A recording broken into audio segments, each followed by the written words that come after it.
ആയിരക്കണക്കിന് കുഞ്ഞുങ്ങൾ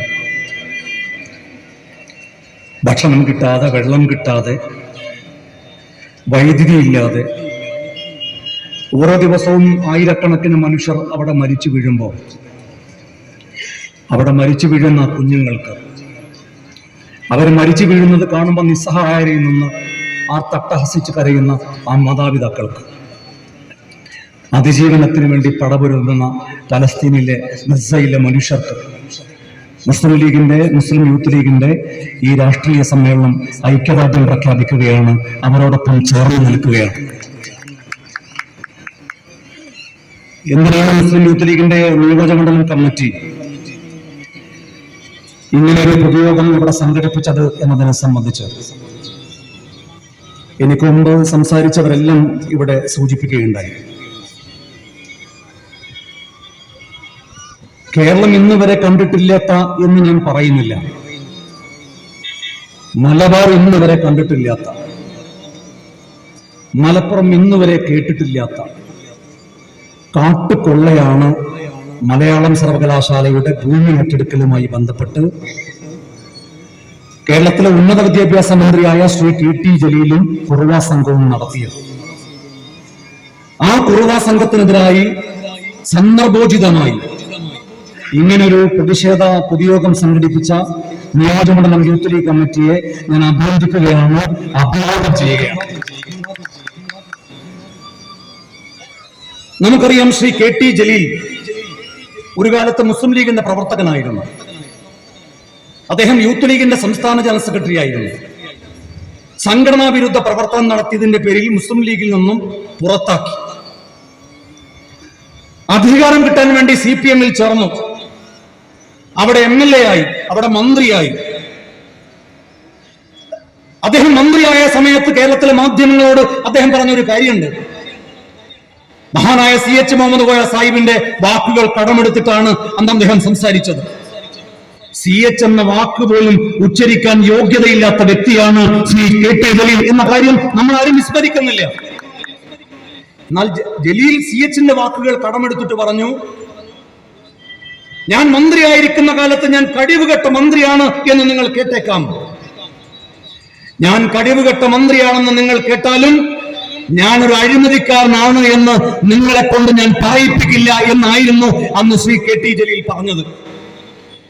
എന്നാൽ സ്വജനപക്ഷപാതം നടത്തി മന്ത്രിസ്ഥാനത്ത് നിന്ന് അദ്ദേഹത്തെ യൂത്ത് ലീഗ് പിടിച്ചു പുറത്തിടുമ്പോ കഴിവുകെട്ട മന്ത്രിയാണെന്ന് മാത്രമല്ല അഴിമതിക്കാരൻ കൂടിയാണ് ശ്രീ KT ജലീൽ എന്ന് അദ്ദേഹം തെളിയിക്കുന്ന കാഴ്ചയാണ് നമ്മൾ കണ്ടത്. ഞാൻ ചോദിക്കട്ടെ, അദ്ദേഹം ഏതൊക്കെ വകുപ്പുകളാണ് കൈകാര്യം ചെയ്തത്? അദ്ദേഹം ആദ്യം കൈകാര്യം ചെയ്തത് തദ്ദേശ സ്വയംഭരണ വകുപ്പാണ്. തദ്ദേശ വകുപ്പ് അദ്ദേഹം കൈകാര്യം ചെയ്തപ്പോ ഞാൻ ചോദിക്കട്ടെ, ഈ നാട്ടിലെ പഞ്ചായത്തുകൾക്ക്, ഈ നാട്ടിലെ മുനിസിപ്പാലിറ്റികൾക്ക്, ഈ നാട്ടിലെ കോർപ്പറേഷന് ശ്രീ KT ജലീൽ ചെയ്ത ഒരു കാര്യം അദ്ദേഹം പറയട്ടെ. അദ്ദേഹം ചെയ്ത കാര്യം ഞാൻ പറയാം. ഐക്യജനാധിപത്യ മുന്നണി അതിന്റെ തൊട്ടുമ്പ് അധികാരത്തിലിരിക്കുമ്പോ, ശ്രീ ഉമ്മൻചാണ്ടി കേരളത്തിലെ മുഖ്യമന്ത്രി ആയിരിക്കുമ്പോ, ശ്രീ PK കുഞ്ഞാലിക്കുട്ടി വ്യവസായ വകുപ്പ് മന്ത്രിയായിരിക്കുമ്പോ, ഈ നാട്ടിലെ പഞ്ചായത്തുകൾക്ക്, ഈ നാട്ടിലെ മുനിസിപ്പാലിറ്റികൾക്ക്, ഈ നാട്ടിലെ കോർപ്പറേഷന് ഒരു അധികാരം ഉണ്ടായിരുന്നു. എന്താണ് അധികാരം? ഈ തിരൂരിൽ ഒരു മദ്യഷാപ്പ് തുറക്കണമെങ്കിൽ, ഈ നാട്ടിലൊരു കള്ളുഷാപ്പ് തുറക്കണമെങ്കിൽ, ഈ നാട്ടിലൊരു മദ്യശാല തുടങ്ങണമെങ്കിൽ ഈ തിരൂരിലെ മുനിസിപ്പാലിറ്റിയുടെ അധികാരം വേണമായിരുന്നു, സമ്മതം വേണമായിരുന്നു. അത് പഞ്ചായത്തിലാണെങ്കിലും മുനിസിപ്പാലിറ്റിയിലാണെങ്കിലും. നിങ്ങൾക്കറിയോ, KT ജലീൽ തദ്ദേശ സ്വയംഭരണ വകുപ്പ് മന്ത്രിയായപ്പോ ബാറ് മുതലാളിമാരുടെ, അബ്കാരി മുതലാളിമാരുടെ പണം കണ്ട് കണ്ണ് മഞ്ഞളിച്ച് ആ അധികാരം എടുത്തു കളഞ്ഞു. ഞാൻ KT ജലീലിനെ വെല്ലുവിളിക്കുകയാണ്. നിങ്ങൾ തദ്ദേശ മന്ത്രിയായതിനു ശേഷമല്ലേ ഈ പഞ്ചായത്തുകൾക്കുണ്ടായിരുന്ന അധികാരം എടുത്തു കളഞ്ഞത്, മുനിസിപ്പാലിറ്റികൾക്കുണ്ടായിരുന്ന അധികാരം എടുത്തു കളഞ്ഞത്, കോർപ്പറേഷൻ ഉണ്ടായിരുന്ന അധികാരം എടുത്തു കളഞ്ഞത്? ഉമ്മൻചാണ്ടി അധികാരം വിട്ടൊഴിയുമ്പോ ഈ മലപ്പുറം ജില്ലയിൽ ഉണ്ടായിരുന്ന ബാറുകളുടെ എണ്ണം എത്രയെന്നറിയോ നിങ്ങൾക്ക്? 1. KT ജലീൽ തദ്ദേശ മന്ത്രിസ്ഥാനത്ത് നിന്ന് താഴെ ഇറങ്ങിപ്പോകുമ്പോ, ഇടതുപക്ഷ ജനാധിപത്യ മുന്നണി ആ മന്ത്രിസഭയുടെ കാലാവധി കഴിയുമ്പോ ഈ മലപ്പുറം ജില്ലയിലെ ബാറുകളുടെ എണ്ണം ഏതാണ്ട് 50 ആണ്.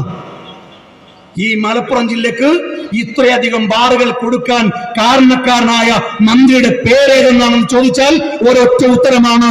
ആ ഉത്തരത്തിന്റെ പേരാണ് ശ്രീ KT ജലീൽ. നിങ്ങൾ തദ്ദേശ മന്ത്രിയായപ്പോ ചെയ്ത, ഈ നാടിനോട് ചെയ്ത, ഈ ജില്ലയോട് ചെയ്ത, ഈ സംസ്ഥാനത്തോട് ചെയ്ത ഏക കാര്യം. പിന്നെ നിങ്ങൾ കൈകാര്യം ചെയ്ത വകുപ്പ് ഏതാണ്? ന്യൂനപക്ഷ ക്ഷേമ വകുപ്പാണ്.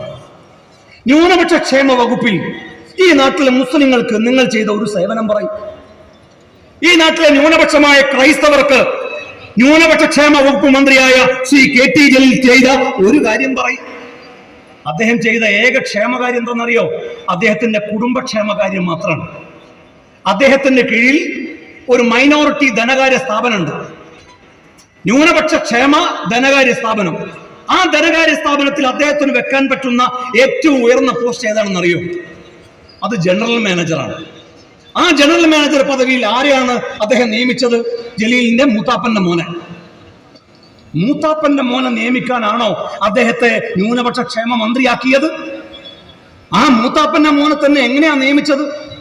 ആ പദവിയിൽ ഒരാളെ നിയമിക്കണമെങ്കിൽ അന്ന് വരെ ഉണ്ടായിരുന്ന നിയമം, ഒരാൾക്ക് MBA വേണം. മൂത്താപ്പന്റെ മോൻ MBA ഉണ്ടോ? മൂത്താപ്പന്റെ മോൻ MBA ഇല്ല. പിന്നെ എന്താ ഉള്ളത്? മൂത്താപ്പന്റെ മോന് B.Tech ഉള്ളത്.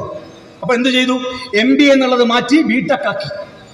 മൂത്താപ്പയുടെ മകനെ നിയമിക്കാൻ വേണ്ടി നിയമത്തിലുള്ള യോഗ്യതയിൽ പോലും മാറ്റം വരുത്തിയിട്ടാണ് മൂത്താപ്പയുടെ മകനായ KT അബീബിനെ KT ജലീൽ ന്യൂനപക്ഷ ധനകാര്യ മാനേജ്മെന്റിന്റെ കോർപ്പറേഷന്റെ ജനറൽ മാനേജറാക്കി നിയമിച്ചത്. കണ്ടുപിടിച്ചു.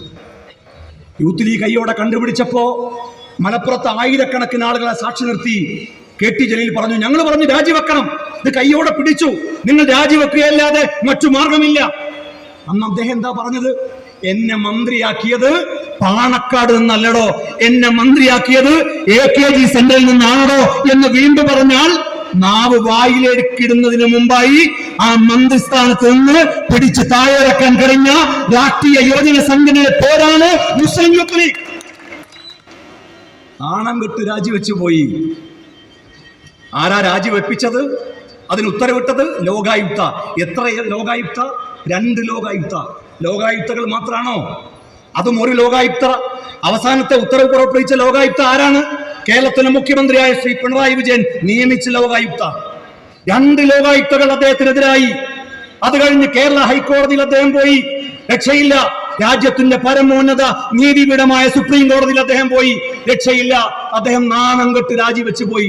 ഞാൻ ചോദിക്കട്ടെ, ഇന്ത്യയുടെ ചരിത്രത്തിൽ ഇന്ന് വരെ 2 ലോകായുക്തയും ഒരു ഹൈക്കോടതിയും ഒരു സുപ്രീം കോടതിയും ഏതെങ്കിലും ഒരു മന്ത്രിയോട് രാജിവെച്ച് പുറത്തു പോകണം എന്ന് ആവശ്യപ്പെട്ടിട്ടുണ്ടെങ്കിൽ ആ മന്ത്രിയുടെ പേരാണ് KT ജലീൽ എന്ന് ചരിത്രം രേഖപ്പെടുത്തി.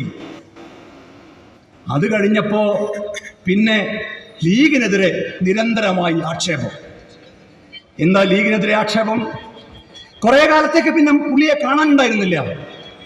തവനൂർ മണ്ഡലത്തിലേക്ക് അദ്ദേഹം തിരിഞ്ഞു നോക്കിയില്ല. അവിടെയുള്ള പോലീസ് സ്റ്റേഷനിൽ അവിടെയുള്ള കോൺഗ്രസ് നേതാക്കന്മാർ പരാതി കൊടുത്തു. നിയോജകമണ്ഡലം MLA കണ്ടവരുണ്ടെങ്കിൽ അടുത്തുള്ള പോലീസ് സ്റ്റേഷനിൽ അറിയിക്കണം എന്ന് പറഞ്ഞു. അദ്ദേഹത്തിന് എന്തായിരുന്നു പണി? തൊട്ടിലാട്ടുക, പാട്ടുപാടുക, ഇതൊക്കെയായിരുന്നു അദ്ദേഹത്തിന്റെ പണി. അവസാനം അദ്ദേഹം വന്നിട്ട് പറഞ്ഞു, തെരഞ്ഞെടുപ്പ് ആകുമ്പോൾ അങ്ങനെയാണല്ലോ, ഒരു തെരഞ്ഞെടുപ്പ് ഘട്ടം വരുമ്പോ അദ്ദേഹം ചാടി വീഴും. എന്നിട്ട് ലീഗിനെതിരെ കുറെ ആക്ഷേപം ഉന്നയിക്കും, ലീഗിനെതിരെ കുറെ ആരോപണം ഉന്നയിക്കും. എന്തായിരുന്നു ആരോപണം? ഡൽഹി മുസ്ലിം ലീഗ് ഒരു ആസ്ഥാന മന്ദിരം ഉണ്ടാക്കാൻ പോകുന്നു. ഒരു പഴയ കെട്ടിടമാണ് വാങ്ങിയത്, അതിന്റെ രജിസ്ട്രേഷൻ നടക്കാൻ പോകുന്നില്ല, സ്വന്തമായി സ്ഥലം വാങ്ങണം. ഇതായിരുന്നു ലീഗിന്റെ ഉപദേശം. ആ ബിൽഡിംഗ് വാങ്ങിയവർക്ക് കച്ചവട താല്പര്യമാണ്. ആരൊക്കെയാണ് ആ ബിൽഡിംഗ് വാങ്ങിയത്? ബഹുമാന്യനായ മുസ്ലിം ലീഗിന്റെ അഖിലേന്ത്യാ ജനറൽ സെക്രട്ടറി കുഞ്ഞാലിക്കുട്ടി സാഹിബ്, പാർട്ടിയുടെ അഖിലേന്ത്യാ organising secretary ET Muhammad Basheer Sahib, പാർട്ടിയുടെ അഖിലേന്ത്യാ ട്രഷറർ വഹാബ് സാഹിബ്. ഇവർക്കൊക്കെയാണ് റിയൽ എസ്റ്റേറ്റ് താല്പര്യം.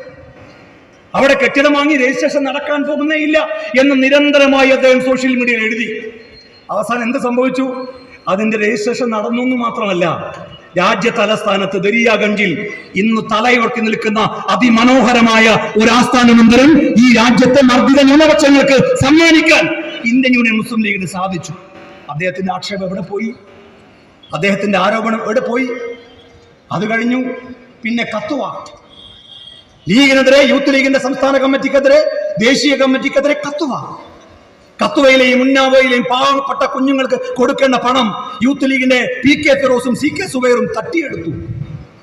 യൂത്ത് ലീഗിന്റെ ദേശീയ കമ്മിറ്റി അവരുടെ ദേശീയ അക്കൗണ്ടിലേക്ക് നാട്ടിലെ സാധാരണക്കാരായ പ്രവർത്തകർ നേരിട്ട് നിക്ഷേപിച്ച പണം, ആ പണത്തിന് സംസ്ഥാന ജനറൽ സെക്രട്ടറിക്കെതിരെ പോലും കേസ് കൊടുക്കുമല്ലോ, നിങ്ങൾക്കറിയാലോ.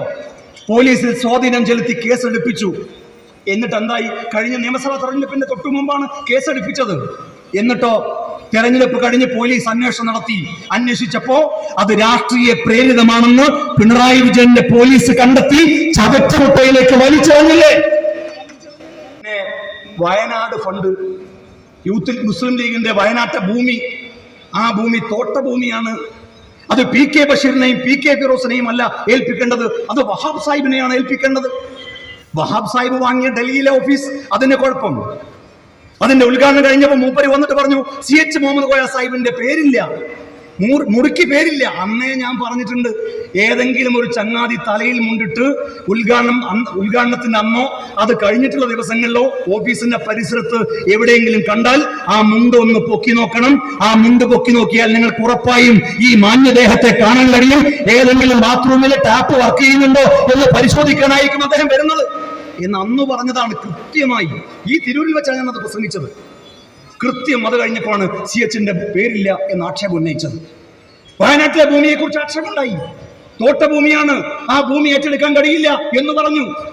അന്നാദ്യമായി വയനാട്ടിലേക്ക് ഒരു കൊല്ലം കഴിഞ്ഞപ്പോ, വയനാട് ദുരന്തമുണ്ടായി ഒരു കൊല്ലത്തിനിടയിൽ ഒരിക്കൽ പോലും വയനാട്ടിലെ ചുരം കയറാത്ത ശ്രീ KT ജലീൽ വയനാട്ടിലേക്ക് വണ്ടി കയറി, ചുരം കയറി. എന്നിട്ട് പറഞ്ഞു, ഈ തോട്ടഭൂമിയിൽ ഒരിക്കലും മുസ്ലിം ലീഗിന്റെ വീട് പണി നടക്കാൻ പോകുന്നില്ല. അതുകൊണ്ട് ദുരന്തബാധിതരോട് ഞാൻ പറയുന്നു, വാങ്ങിയ 15 ലക്ഷമില്ലേ, അത് നിങ്ങൾ തിരിച്ച് സർക്കാരിലേക്ക് അടക്കുക, എന്നിട്ട് സർക്കാരിന്റെ പദ്ധതിയിൽ ചേക്കേറുക. അതാണ് നിങ്ങൾക്ക് മുമ്പിൽ ഏക മാർഗം.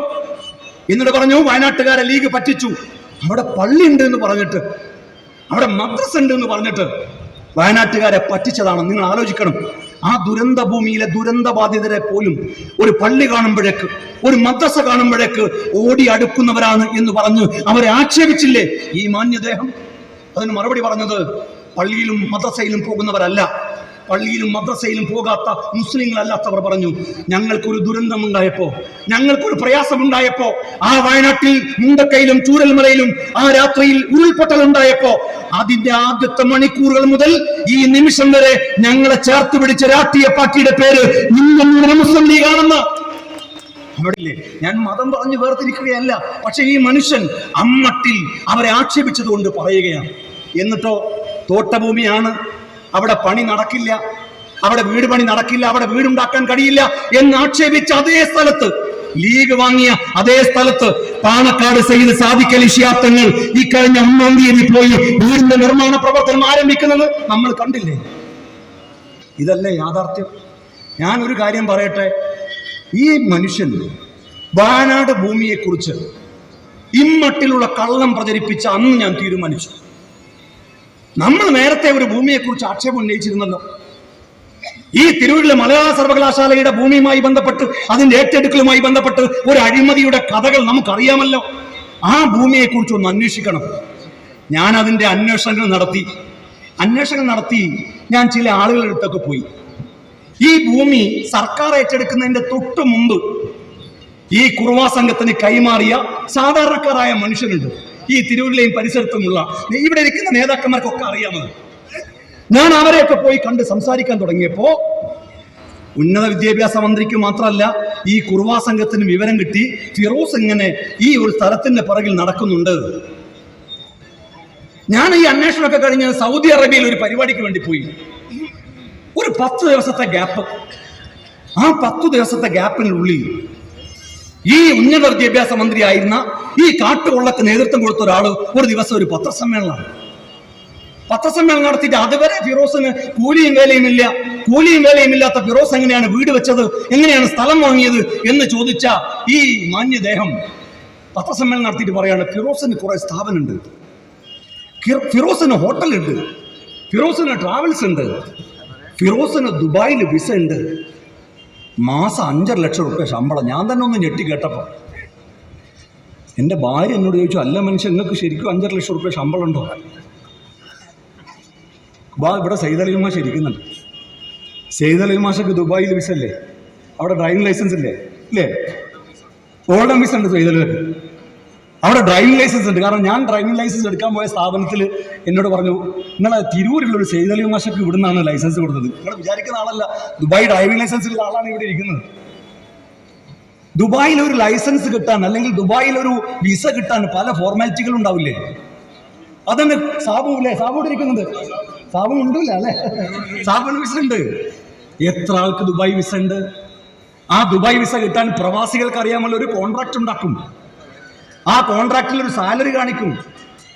ഞാൻ വിചാരിച്ചു എൻ്റെ ഒരു രാഷ്ട്രീയ എതിരാളി വന്നിട്ട് ഇത്രയും കാലം കൂലിയും വേലയും ഇല്ല എന്ന് പറയുന്ന ഒരാൾ വന്നിട്ട് ഇവൻ 5.5 ലക്ഷം മാസം വാങ്ങുന്നു എന്ന് പറഞ്ഞാൽ പിന്നെ നമ്മൾ എന്തിനും നിഷേധിക്കണം? നല്ല കാര്യമല്ലേ? എന്നെ കുറിച്ച് പുകഴ്ത്തി പറയല്ലേ? എന്നെ കുറിച്ച് പ്രശംസിച്ച് പറയല്ലേ? ഈ കോൺട്രാക്റ്റിൽ കാണിക്കുന്ന പണമൊക്കെ ആർക്കെങ്കിലും കൊടുക്കുമോ? അങ്ങനെയാണെങ്കിൽ പ്രവാസികൾക്കൊക്കെ വിസയുള്ള ആളുകൾക്ക് എത്ര ലക്ഷം മാസം കിട്ടും? അതൊരു സാങ്കേതികമായ നടപടിക്രമം മാത്രമാണ്. അത് പ്രവാസികളായ ഏത് കൊച്ചുകുട്ടിയോടും ചോദിച്ചാൽ അവർക്കറിയാവുന്ന കാര്യമാണ്. എന്നാൽ വ്യാപകമായി ആക്ഷേപമുണ്ടാക്കി. അതിന് ചില ചാനലുകളും കൂട്ടുനിന്ന് കൊടുത്തു. ഞാൻ ഇന്നൊരു വോയിസ് ക്ലിപ്പ് പുറത്തു വിട്ടിട്ടുണ്ട്. KT ജലീൽ എന്തായിരുന്നു കഴിഞ്ഞ ദിവസങ്ങളിലൊക്കെ പറഞ്ഞത്?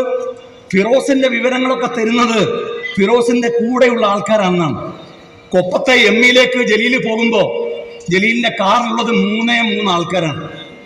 ജലീൽ സംസാരിച്ച വോയിസ് ജലീലിന്റെ ഫോണിൽ നിന്ന് റെക്കോർഡ് ചെയ്യാൻ ജലീലിന്റെ കാറിനകത്ത് ആളുണ്ടെങ്കിൽ, ജലീലെ നീ പഠിച്ച സ്കൂളിലെ ഹെഡ് മാസ്റ്ററാണ് മുസ്ലിം യൂത്ത് ലീഗ് എന്ന് നീ മറന്നു പോകണ്ട.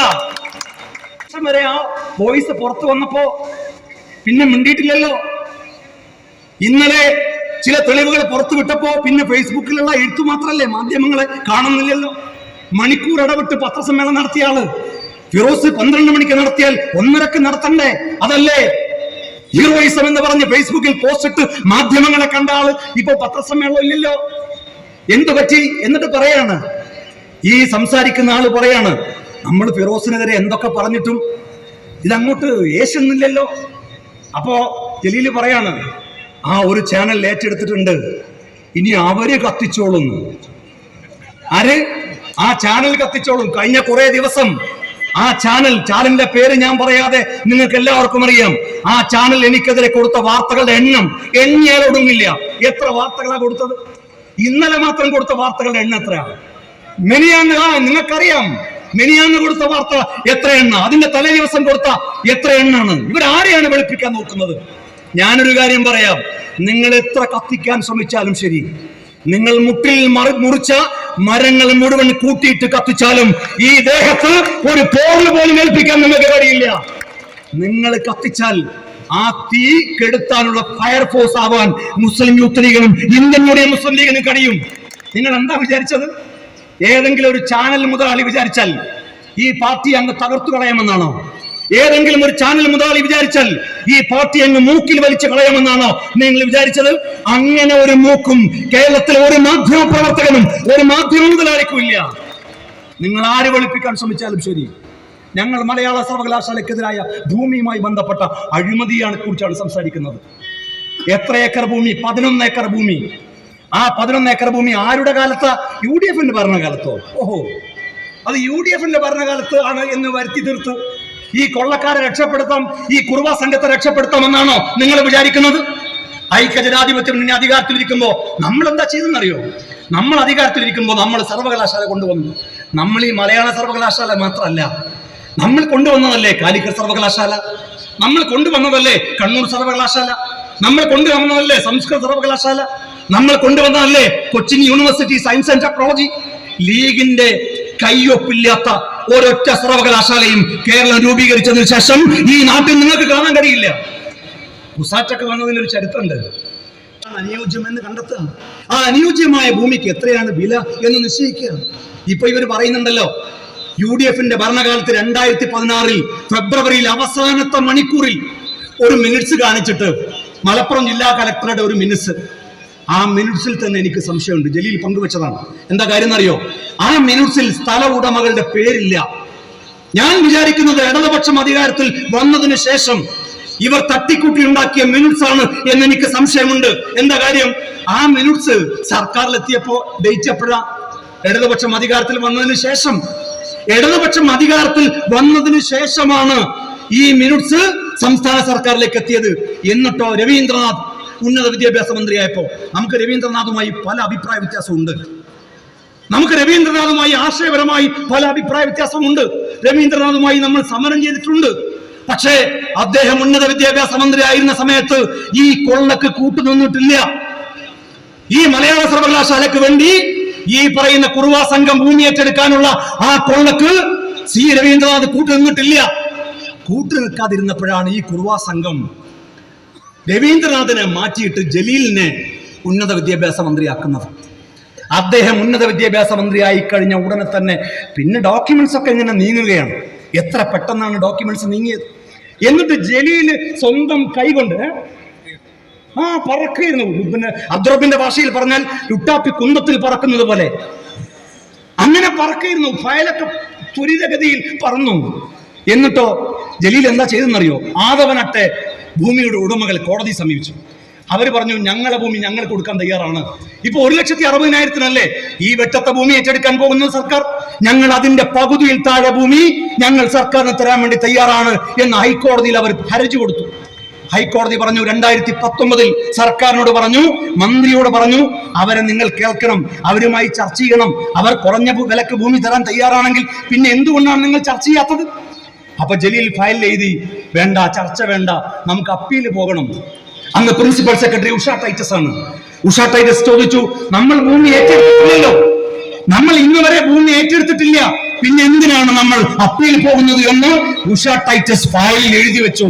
പക്ഷേ ഉന്നത വിദ്യാഭ്യാസ മന്ത്രി ജലീൽ വിട്ടില്ല.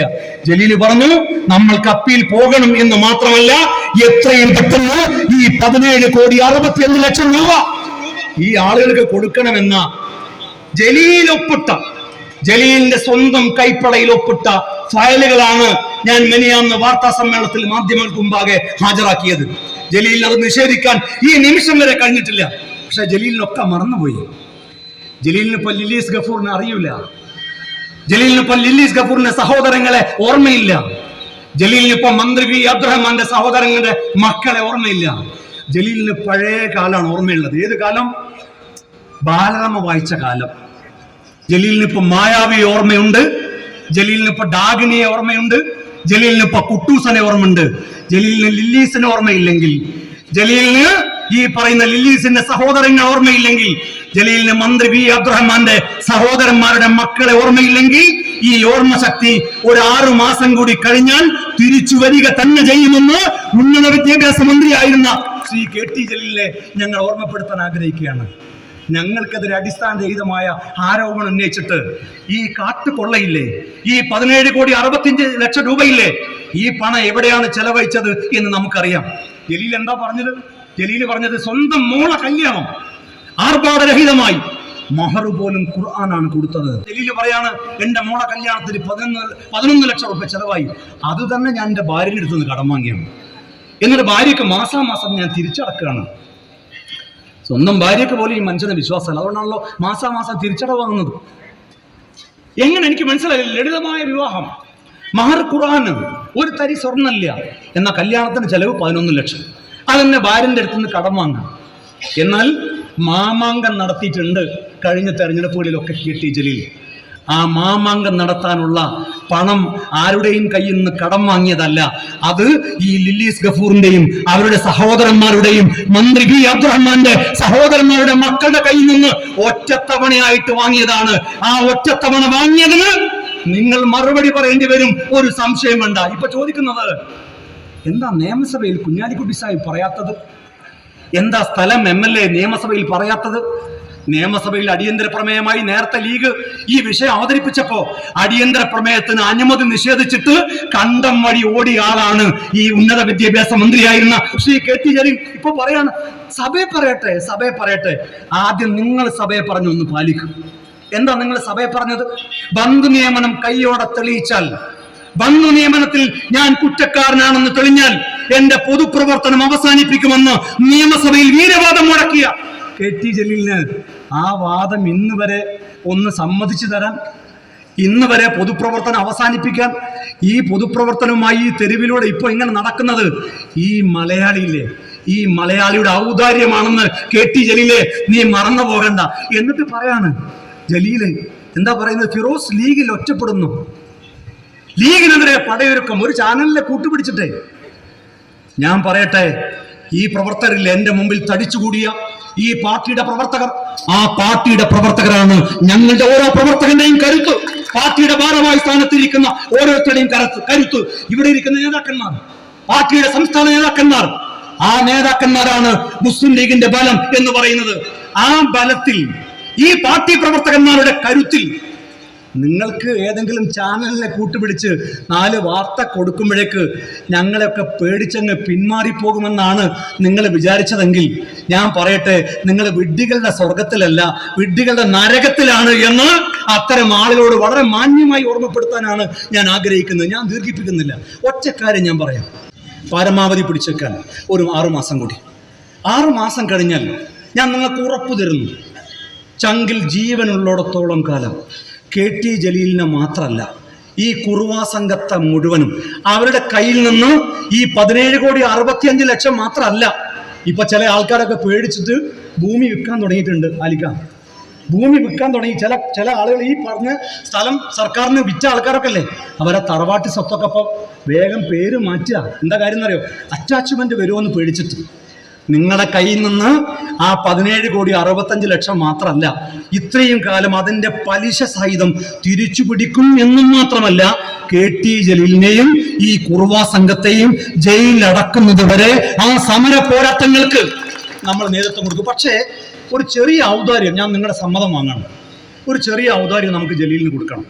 എന്താന്ന് പറഞ്ഞാൽ, നമുക്ക് വേണമെങ്കിൽ നമ്മുടെ പ്രോസിക്യൂട്ടർ വഴി ഒരു റിക്വസ്റ്റ്, ജയിലിലടക്കുമ്പോൾ അദ്ദേഹത്തിന്റെ മണ്ഡലത്തിലുള്ള തവനൂർ ജയിലിൽ തന്നെ അടക്കണമെന്നും, ജയിലിലടക്കുമ്പോൾ അദ്ദേഹത്തെ മറ്റു പ്രതികളുടെ കൂടെ ഇരുത്താതെ ഈ കുറുവാ സംഘത്തിന്റെ കൂടെ ഒരുമിച്ച് ഒരു സെല്ലിലിടാൻ സ്പെഷ്യൽ പ്രോസിക്യൂട്ടർ വഴി കോടതിയോട് അഭ്യർത്ഥന നടത്തുമെന്ന ഒരു ഔദാര്യം KT ജലീലിന് മുമ്പാകെ സമർപ്പിച്ചുകൊണ്ട് വരും ദിവസങ്ങളിൽ നിയമ പോരാട്ടത്തിനും രാഷ്ട്രീയ പോരാട്ടത്തിനും എങ്ങനെയാണോ മന്ത്രിസ്ഥാനത്ത് നിന്ന് KT ജലീലിന്റെ ചെവി പിടിച്ച് നമ്മൾ താഴെയിറക്കിയത്, അതുപോലെ സകല അധികാര സ്ഥാനങ്ങളിൽ നിന്നും താഴെയിറക്കുന്നത് വരെയുള്ള പോരാട്ടത്തിന് ഇന്ത്യൻ യൂണിയൻ മുസ്ലിം ലീഗ്, മുസ്ലിം യൂത്ത് ലീഗ് നേതൃത്വം കൊടുക്കുമെന്ന് മാത്രം പറഞ്ഞുകൊണ്ട് ഞാൻ വാക്കുകൾ അവസാനിപ്പിക്കുന്നു.